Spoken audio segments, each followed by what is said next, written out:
out by telling you that there's tracks next to each of these animals. You know what a track is? It's like a footprint. It shows the footprints of all the animals. And each one's different because each animal makes a different footprint. And so there'll be one next to each animal, and you can find those in there. I'd like to ask you, starting out with a question. How many of you know what an elephant is? Not all of you. How many of you know what a lion is? Okay. Now here comes the tricky. How many of you know what a piker is? What's a piker? Yeah. Do you know what a piker is? Do you know what a pronghorn is? I don't. Well, we're not going to talk about the elephant and the lion.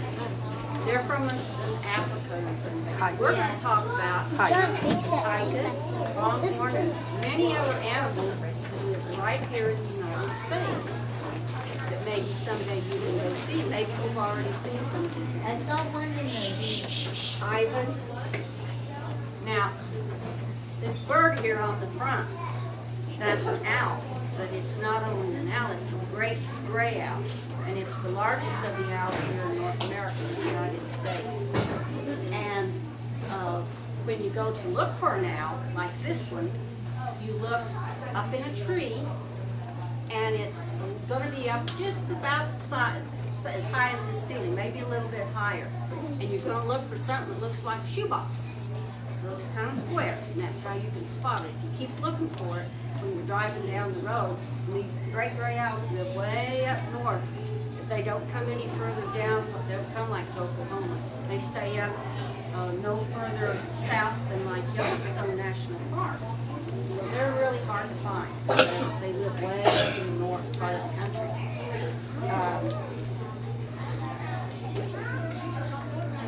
When the owl goes to look, like you and I might look, we might want to look over here at a teacher. They can't do that with their eyes. They have to turn their whole head to see. They can't turn their eyes. So if they want to see what's over here or behind them, they need to turn their head. Then we're going to go talk about some bears. Bears are fun to look at, fun to watch. We all like bears. There's a black bear, and the black bear can be black, it can be cinnamon, which is kind of a red color, and the grizzly bear is going to be a lot larger than this black bear. Here's a black bear. The black bear here, we've seen a lot of black bears, lots and lots of black bears, and we've seen them with their babies, their cubs. One time we saw a mama black bear crawl up on a great big rock, and it had some bones that had taken up there. And the babies got up there, and they all ate and chewed on these bones. And it was fun to watch them while they were doing that. If there's somebody that might hurt the babies, another animal, or the mama gets scared, she'll chase the little babies up into a tree. And the black bears can climb trees. Now the grizzly bears that are big, they can't climb trees. It's the black bears that climb the trees. Now the grizzly bear, they're more ferocious, and you really don't want to mess with them because they kill large animals, and but they also, what's interesting about them is they'll eat about anything. They'll eat grass, they'll eat roots, they'll dig down and eat roots or wild onions. And they'll also eat things like moths. You know what a moth is? It's like and when they go up in the mountains in a big rock field, they'll go and they turn over the rocks real easy with their big paws, and then they'll eat all the moths, and it gives them a lot of protein, a lot of energy. I don't know that they would eat a spider, but they eat pretty much anything. They'll eat about anything that they want to. And the bears will hibernate in the winter. And hibernate means that they will find a den, whether they dig a hole. Usually it's underneath a tree that has fallen down and they get underneath it. But they go and they, in the fall, they'll eat everything, they eat all day long, berries and everything, and so that they can get really fat, so they can sleep all winter, and then they don't, they're not out where the snow is and where it's cold.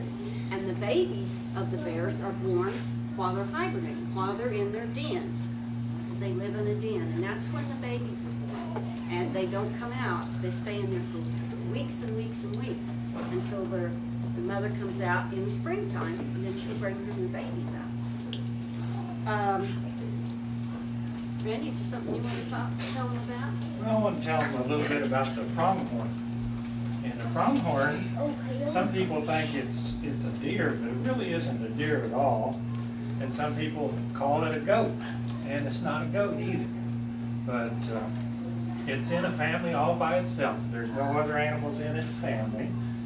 And they're really, really fast. This is one of the fastest animals on earth. They say it's even faster than jaguars in Africa, but at a long distance. They can run up to 60 miles per hour at a short range, and they can run over 30 miles an hour sustained, which means they can run a long distance over 30 miles per hour. So they're really, really fast animals. And they don't drink much. You'll see them out in the desert areas, in the grassy. They live in the plains area. And they don't need a lot of water because of they eat sagebrush and they eat a lot of other vegetation, and then they kind of bring it back up from their stomach and then chew it again, what they call cud, and then they get their moisture, a lot of their moisture that way. So they don't need a lot of water compared to a lot of other animals. But they have on their heads, and not where you can see it very well in this picture here, but up here they have horns. And their horns are a little different than say a deer or a moose or an elk. They actually have antlers. But this animal has horns. And it's made out of keratin, kind of like your fingernails and your hair. And and they lose it every winter. These antlers or this horn falls off every winter, and it regrows starting in April. And so they're really kind of a neat animal, and their hair is hollow. What are they called? What they call them a pronghorn, and the reason they call it a pronghorn, when you get your book and if you look at it on its antlers, you'll see that the antlers kind of come up. On the front of the antler is a little prong that comes out, and that's where they get their name, pronghorn. Okay? So they're really kind of neat animals, and the females are called does, and the males are called bucks. Like a deer. Wow.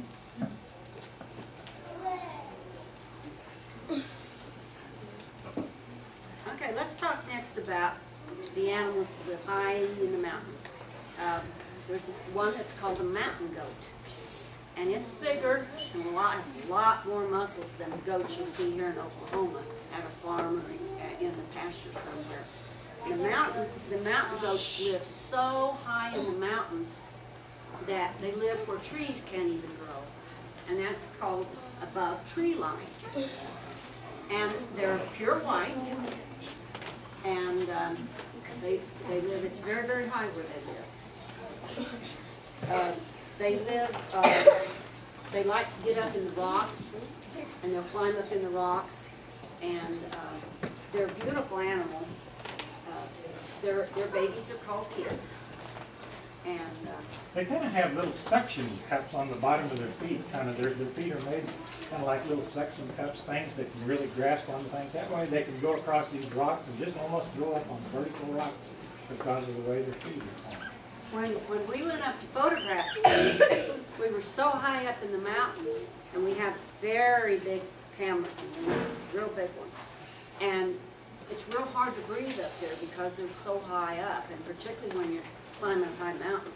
And I couldn't do it now, but I did when I was younger. Then there's another animal who lives high in the mountains, and that's called a bighorn sheep.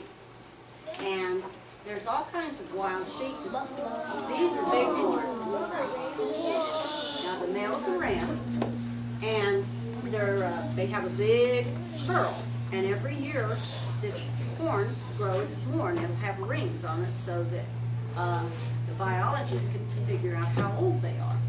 And then they'll get into the rocks like you can see here, and it's real steep, just drops straight off, and they will run up those cliffs like that and not fall.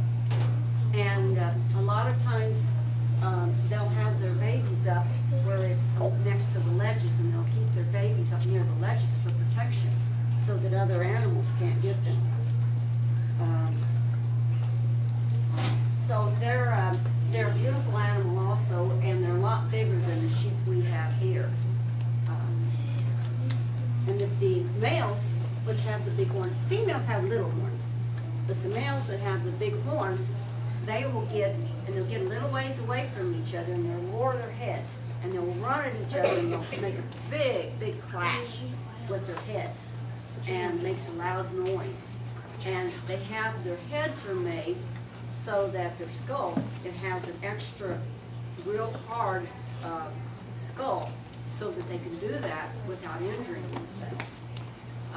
We've watched them do it, and it's quite an amazing thing to see, just to watch them.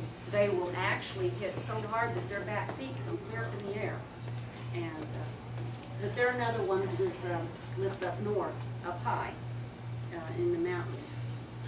I forgot to tell them something about the antelope that I wanted to tell them is that these antelope that I had mentioned earlier, The pronghorn? the pronghorn, they migrate. That means they travel from where they live in the summertime to a different location in the wintertime.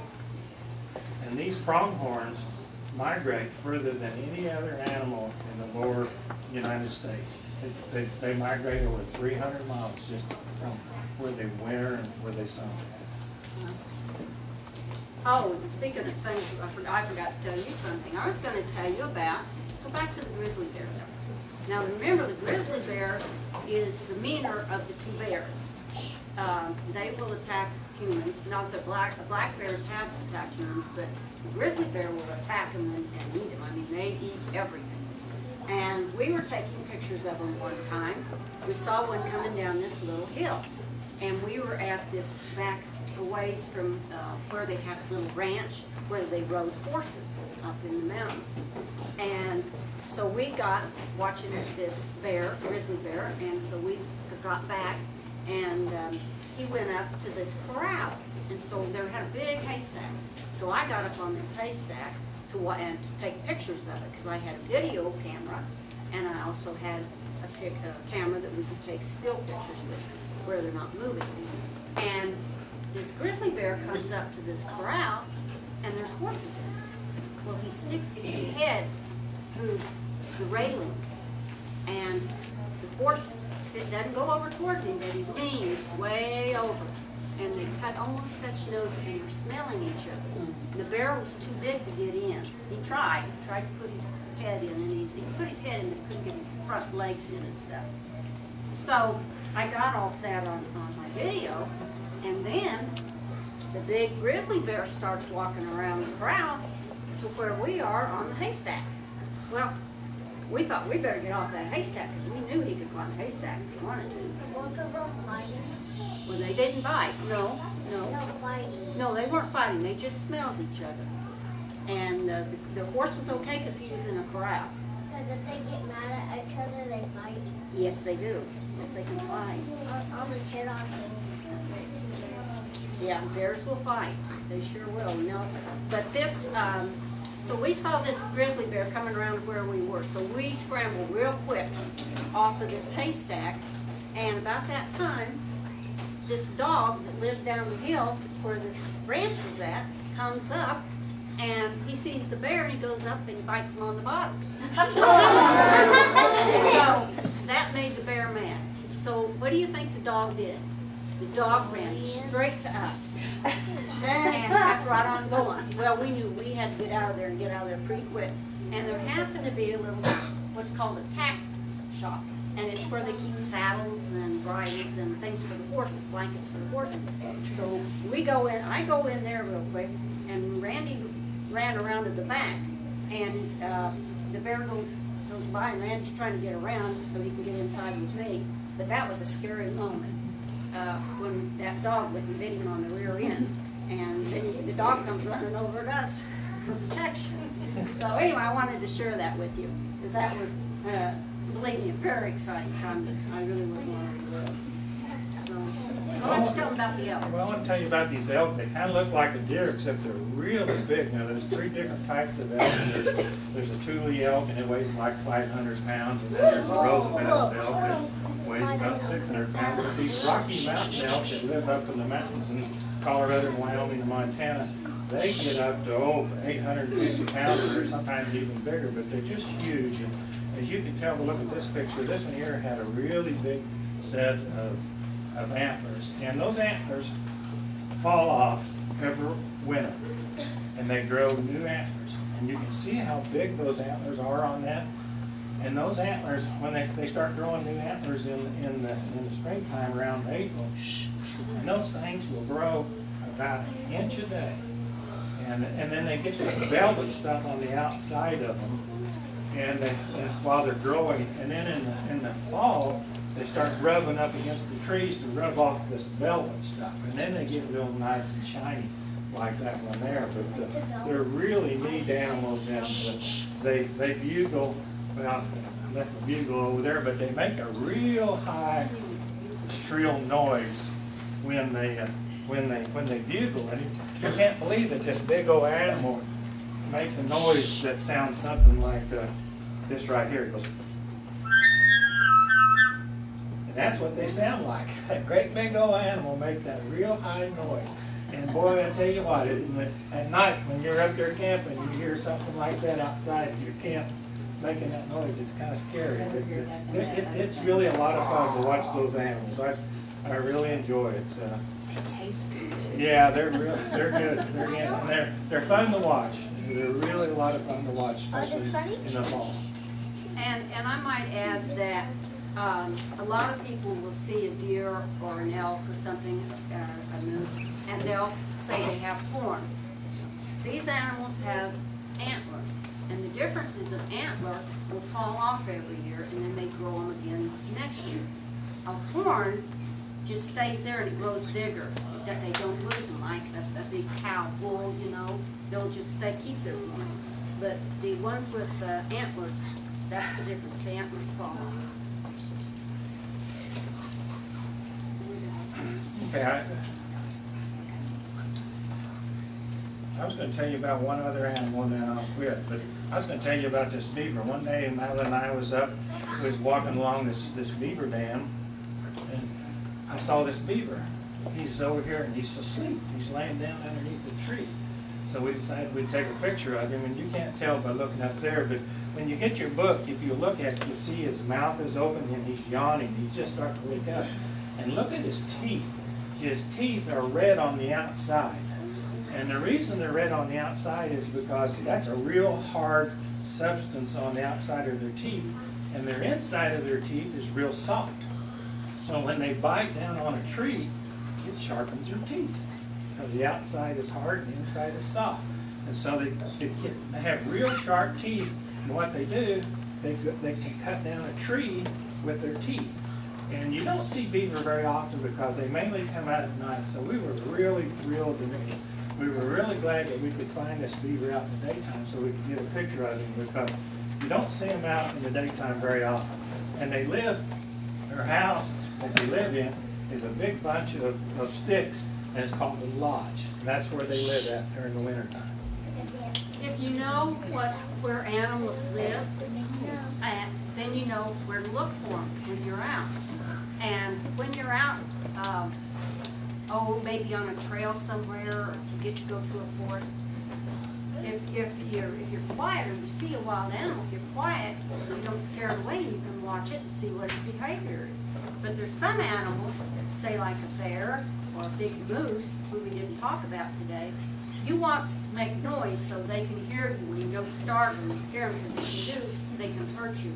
So sometimes there's animals like birds that you want to be quiet and watch them to see how they behave.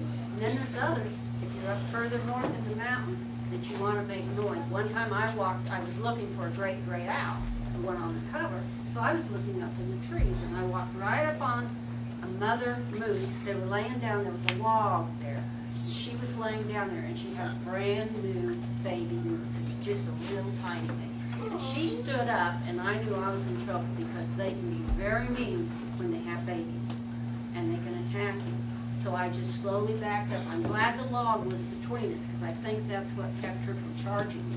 And I just backed up real slow and got out of there. But when you're in the mountains, particularly, you really want to be careful and talk. I'm sure you can all do this. Make some noise. So, all right. We thank you for your attention. We hope you enjoy the book. Thank you.